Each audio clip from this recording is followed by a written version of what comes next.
E se fosse possível levar esperança para milhares de pessoas? Juntos, nós podemos. Invista neste canal.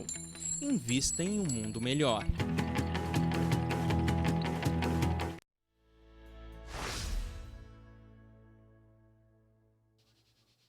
Estamos de volta. Hoje nós estamos conversando com Roberta Teixeira da Silva sobre o livro Nunca é Tarde para Recomeçar. É um livro que foi psicografado e ditado, enfim, pelo espírito Ângelus. Mas antes de nós retomarmos essa conversa com a Roberta, nós gostaríamos de fazer um convite a você. Se você tem a possibilidade, tem o desejo de ajudar-nos a levar essa doutrina, esses conhecimentos, esses ensinamentos a lugares mais distantes, você pode nos auxiliar associando-se ao Clube Amigos da Boa Nova. Se você já é sócio do clube, você pode convidar um amigo a ser sócio do clube para nos auxiliar a levar essa doutrina a lugares mais distantes, a pessoas que não têm como nós a bênção do esclarecimento, do consolo. Você pode ligar para 0800 12 18 38 ou ainda acessar amigosdaboanova.com.br/espiritismo SOS. Você colabora para um mundo melhor, nos ajuda e se você acessa esse site amigosdaboanova.com.br/espiritismo SOS, você tem várias formas de nos ajudar. Você pode se associar, você pode convidar um amigo a ser sócio, você pode aumentar, se você já é associado, a sua doação, você pode fazer uma doação espontânea, assim, esporádica, né? Enfim, você pode colaborar para que nós cheguemos a esses lugares também com qualidade.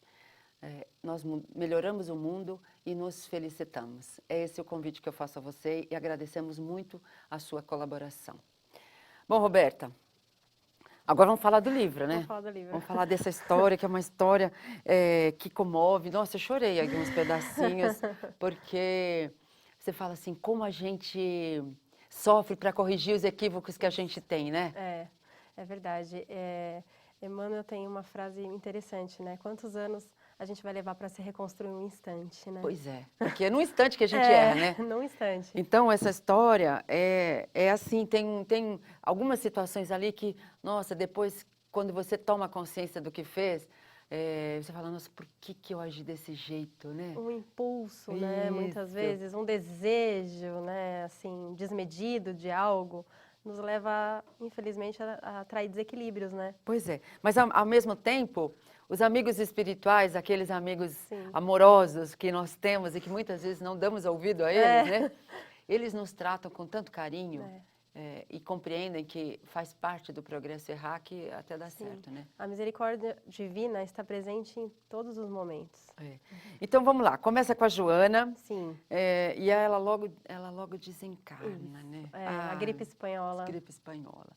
E aí começa, a história basicamente começa falando do plano espiritual, né, Roberta? A história fala, e é interessante que ela fala em dois momentos do plano espiritual. A gente tem o desencarne da Joana, o amparo que ela recebe na espiritualidade, tem os motivos pelos quais ela tem esse merecimento, não que o outro não tenha, mas é aquilo, às vezes os nossos equívocos nos levam a caminhos meio tortuosos, mas que também servem para o nosso aprendizado. Sim. E que isso não significa que o bem não esteja presente. Pois é, e quando você usa o seu equívoco para aprender, você é auxiliado, Sim, né? muito auxiliado.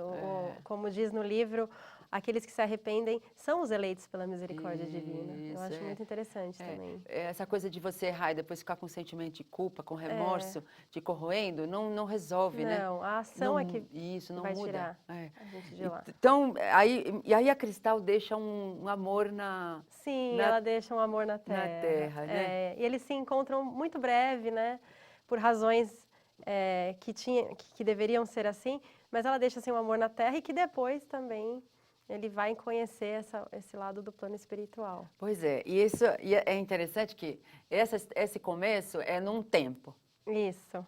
Aí depois eles vão se recordar de outra existência, para compreender o porquê daquela situação pela qual eles passaram. Isso, daquele aparente desencontro. Isso. Eles vão voltar lá para o Império Romano. Então, que é interessante, né? Que assim, toda vez que a gente fala em regressão de vidas passadas, a gente sempre quer ir numa vida que a gente foi princesa, né? Verdade. Ou rainha, né? Nesse caso era verdade. Nesse caso era verdade. Era verdade. Nesse caso era verdade.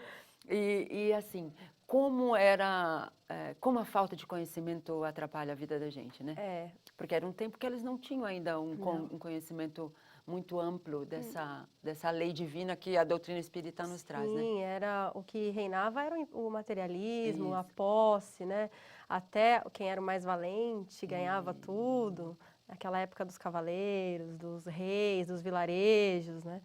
E não tinha esse conceito que a gente também tem de ter uma espiritualidade, de saber que os nossos atos têm uma consequência, isso realmente não tinha. E que a gente continua a viver depois da morte. Que a vida continua. Que a gente não muda porque desencarnou. Exato, né? Eu acho que esse livro é interessante, você tocou num ponto interessante. A gente não muda porque desencarnou. A gente tem personagens que continuam tomando as mesmas atitudes de quando eles estavam encarnados no plano espiritual. Isso, é interessante, né? Que eu lembro aqui, porque aqui são duas personagens, a Joana, que quando volta a outra existência, ela tinha a irmã a Claudete, né? Isso. E as duas tinham uma vida confortável, de nobreza, Isso. de nobreza, né? E como eram diferentes, né? E como quando você volta para a espiritualidade, tudo isso acaba. Você continua com o seu comportamento, mas os títulos acabam, né? Exatamente. Não importa quem você foi, e sim quem você é. Isso, né? O que você fez. O que você fez, as obras que você teve. E isso mostra muito bem. E, ao mesmo tempo, a cada situação, né, Roberta, que vai surgindo, você e o Ângelus trazem ensinamentos da doutrina, da lei divina, de como funciona a lei de causa e efeito, a lei da reencarnação. Isso é interessante. Sim, porque mais do que um romance, o espírito, né, passa esses ensinamentos para o leitor, para ir aprendendo conforme a história vai acontecendo. É claro que tem um enfoque da história, mas que o principal são os ensinamentos mesmo. E ele passa isso para a Joana. É interessante que o benfeitor explica para a Joana tudo, e ela também é uma recém-desencarnada, ela não sabe. Isso. Ou não se lembra, pelo menos, né? Porque acho que esse que a grande pergunta no Centro Espírita, uma delas é essa. O que eu vou fazer quando eu chegar no plano espiritual? Eu vou lembrar o que eu fiz, quem eu fui? Não é bem assim, né? E ele mostra bem claro isso. Exatamente, não é assim, a gente desencarna já sabe de tudo, não. Vai de acordo com o adiantamento daquele espírito, de acordo com a necessidade daquele espírito, saber naquele momento o que aconteceu. Tanto que ela é orientada e ela vai devagar, ela vai descobrindo a história dela, da vida passada, porque tinha uma missão. Isso, e até porque tem umas histórias que a gente precisa com calma, porque senão a gente leva um choque, né? Com a gente mesmo, né? Eu fiz isso, é verdade. Nós vamos continuar já. Joia. Nós vamos a um breve intervalo e já voltamos falando um pouquinho mais dessa história, que é uma história muito linda. Até já.